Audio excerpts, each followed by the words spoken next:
नमस्कार जी। मैं ब्रह्मनाथ। चैनल का नाम अदृश्य तंत्रा। बहुत सारे लोग, जैसे मेरी बात मैं बताता हूँ। अगर आ, वीडियो में देखते हैं, फोटो में देखते हैं, वो एक लफ्ज निकालते हैं, बाबा। बाबा बोलने की जरूरत नहीं है। ठीक है। और मैं बेसिकली आपको सबको बता दूं कि मैं बाबा नहीं हूं।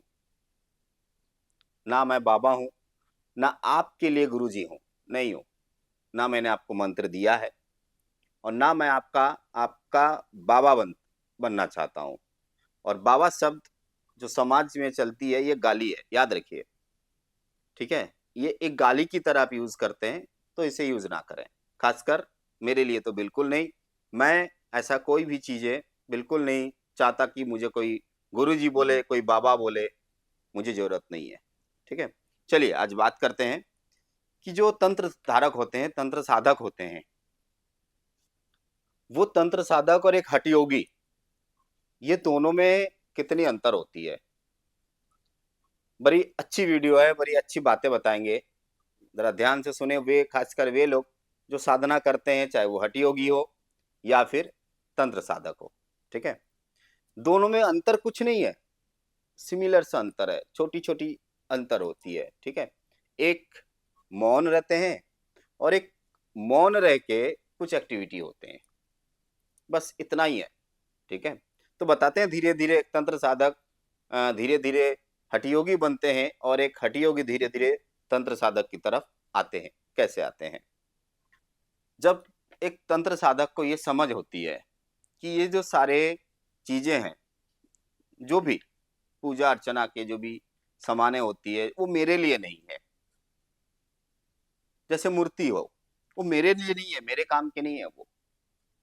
ठीक है। अगर अलग एक वीडियो बनाएंगे किसका काम में है नहीं है। ठीक है। अगर आपके पास क्वेश्चन होगा तो छोड़ देना। तो जैसे मूर्ति मेरे काम का नहीं है। जब हमें सच्चाई का पता चले कि आ, ये जो मूर्ति है, इसमें विशेष कुछ नहीं है, ये एक आकार है, तो हम उस मूर्ति से थोड़ा दूर चले जाते हैं। हमें लगता है हमें मूर्ति की जरूरत नहीं है। इसके मतलब ये नहीं कि हम अपमान कर रहे हैं मूर्ति को, बिल्कुल नहीं, बिल्कुल ही नहीं। लेकिन हमें मूर्ति की जरूरत नहीं पड़ती है। ठीक है। इसी तरह एक हठयोगी, हठयोगी जब वो हठयोग में पहला पड़ाव रखते हैं, तो उनके सामने एक ब्रह्म का सिंबल होता है ना, ओम। वो सिंबल उन्हें दिया जाता है, किसी भी फॉर्म में दिया जाता है। वो मेटल का होता है, दीवार पे लिखी होती है, बहुत सारी चीजें होती है इसमें। ठीक है। तो दोनों चीजें वही है। वो भी ब्रह्म है, ये भी ब्रह्म है। वो भी ब्रह्म का सिंबल है, ये भी ब्रह्म का सिंबल है। अंतर कुछ नहीं है। बस हमने उसे मूर्ति माना, और इन्होंने इसे सिंबल माना, और कोई अंतर नहीं है। तो जैसे जैसे दिन जाती है, वैसे वैसे ये छूटती जाती है, वो छूटेगी। ठीक है। और एक टाइम आएगा जब ये तंत्र धारक निराकार हो जाएंगे, इन्हें कोई चीज की जरूरत नहीं पड़ेगी फिर। उसी तरह एक हठ योगी, वो धीरे धीरे एक सिंबल बनाएंगे खुद के लिए, चाहे वो कुछ किसी आकार की हो, या फिर बिना मतलब आकार, मतलब कोई किसी का मूर्ति हो, या फिर कोई ऐसा पत्थर रख दे, वो बनाएंगे इसको। ठीक है। तो अल्टीमेट क्या हुआ, एक हठयोगी जो हठयोग करते थे। ठीक है। हठयोग का मैं आपको बता दूं, थोड़ा सा समझा दूं। आप कंफ्यूज हो रहे हैं कि हठयोग क्या है।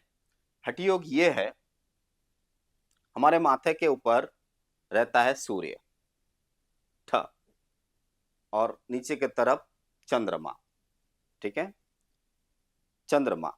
तो हमारे शरीर के जो अमृत रस है, इससे कंफ्यूज ना होना। अगर कोई क्वेरी रहे तो सवाल कमेंट में डाल देना, बता दूंगा पूरे वीडियो डाल बता के। मैं इतना ही बताना चाह रहा हूँ अभी कि वो जो अमृत रस है, वो अमृत रस अ, जाते जाते ऐसे घूमते घूमते वो सूर्य का जो एक अग्नि होती है, वो कहीं ना कहीं खत्म हो जाती है, वो रस को खत्म कर देती है। तो वो रस को कठोर बना के उसे चंद्रमा तक पहुंचाना, ये हठयोगी करते हैं। ठीक है, बात बड़ी छोटी सी बताया मैंने, लेकिन इसके पीछे बहुत सारे रहस्य हैं। किसी और वीडियो में इसका विषय में चर्चा करेंगे। फिलहाल हम ये चर्चा कर रहे थे कि एक तंत्र धारक धीरे धीरे वो निराकार के तरफ चले जाते हैं। अब देखिए बहुत सारे तंत्र धारक है, बहुत सारे हैं जिन्होंने मूर्ति वगैरह कुछ नहीं रखा, उनका पहला जीवन मूर्ति पूजा पाठ स्तब कवच बहुत सारे में बीता। और एक हठी योगी, वो पहले जीवन में योग साधना किया, सांसों को इधर उधर तोड़ मटोल किया, बहुत सारे बंद किए, मूल बंद कड़ बंद बहुत सारे बंद किए, फिर धीरे धीरे आगे बढ़ते रहे, उन्हें लगा सिंबल की जरूरत है, उन्हें लगा सिंबल की जरूरत है, मेरे लिए नहीं तो समाज के लिए। उसी तरह तंत्र धारक धीरे धीरे करके वो सिंबल से छूटे और उन्हें लगा नहीं, समाज को भी इसकी जरूरत नहीं है। तो इसी तरह एक तंत्र धारक हठयोगी बनते हैं और एक हठयोगी तंत्र धारक में कन्वर्ट होते हैं।